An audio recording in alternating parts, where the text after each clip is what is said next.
الأول بشكركم على حضوركم رغم المطرة رغم الجو الصعب.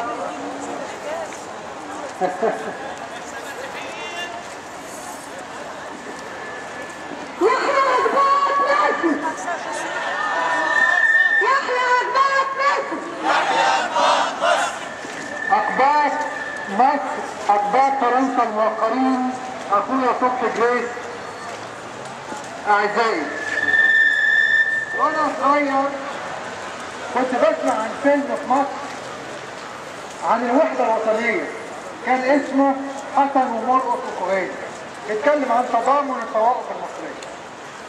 من فترة صغيرة بعد ما طردوا كهيل من مصر ونكلوا بأبنائه طلع فيلم جديد اسمه حسن ومرقص.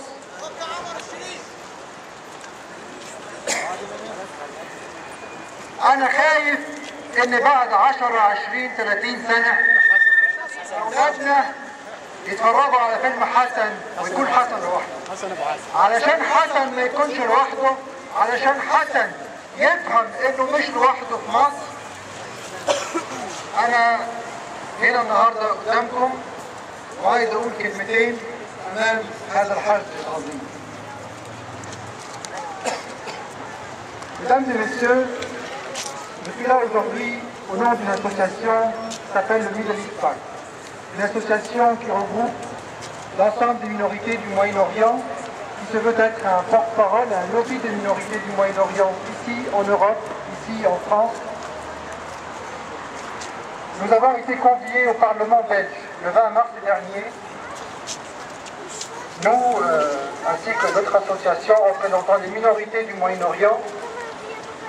J'ai eu l'honneur de porter devant le Parlement belge les principales revendications des chrétiens d'Égypte.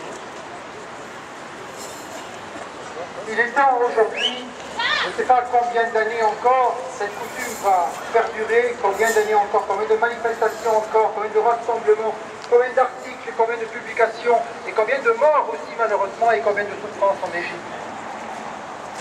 Si je pouvais résumer les revendications des chrétiens d'Égypte, qui sont en réalité des revendications de tous les Égyptiens qui croient dans l'état civil, qui croient dans la laïcité, qui croient dans la dignité humaine et dans le respect des droits de l'homme. Je les résumerai en 4 revendications. La première, la modification de l'article 2 de la Constitution égyptienne, en vertu de laquelle l'État égyptien serait un État musulman.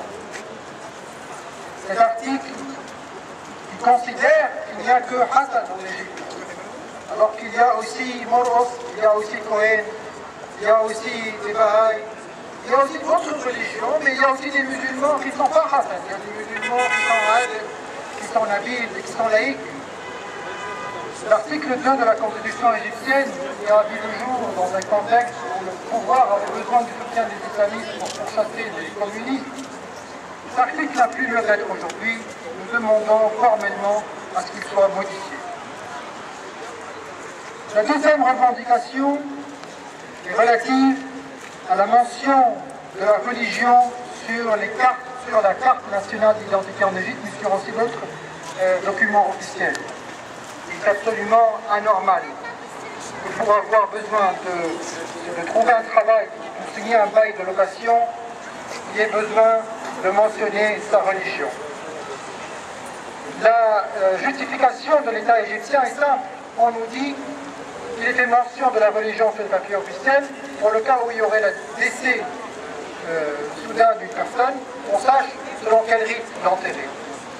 Ou que les mariages également mixtes soit encadré. Mais la solution est très simple. De toutes les manières, pour avoir accès à un enterrement, et on peut exiger également que pour les mariages, soit présenté l'acte de naissance. Et on peut garder la mention de la religion sur l'acte de naissance, mais il n'est pas besoin du tout de mentionner la religion sur tous les papiers officiels, sous prétexte de pouvoir sur des prétextes complètement artificiels et absurdes. La troisième revendication est celle de l'introduction dans l'administration égyptienne, à commencer par le Parlement d'un système de quotas. Un système de quotas garantissant une représentation minimale des chrétiens d'Égypte. On a dit souvent que la discrimination positive est en contradiction avec l'article sur la légalité des chances inscrits dans la constitution égyptienne. Mais il y a dans la constitution égyptienne des exemples de discrimination positive. Discrimination positive qui fait en sorte que le Parlement doit inclure 50% de Romain ou Balahé, 50% de travailleurs et ouvriers. Et c'est un article qui peut aussi être considéré comme étant en contradiction avec l'article sur l'égalité. Donc il n'y a pas vraiment de différence entre un quota pour les ouvriers et les travailleurs, ou pour les femmes, comme c'est le cas les jours précédents. Il y a un système de quotas qui a été instauré en faveur des femmes. Eh bien, il n'y a aucune raison pour qu'il n'y ait pas un système de quotas au Parlement égyptien garantissant la participation d'un minimum parmi les communautés non musulmanes du pays, et notamment parmi la communauté chrétienne d'Égypte. La quatrième revendication, une répression rigoureuse, honnête et juste des terroristes, des assassins, de ceux dont les noms sont très souvent connus et qui ne sont pas arrêtés, et qui jouissent de toutes les libertés sur le sol égyptien. Et bien nous sommes là aujourd'hui pour dire ça suffit, pour dire que tout a une fin et il ne suffit pas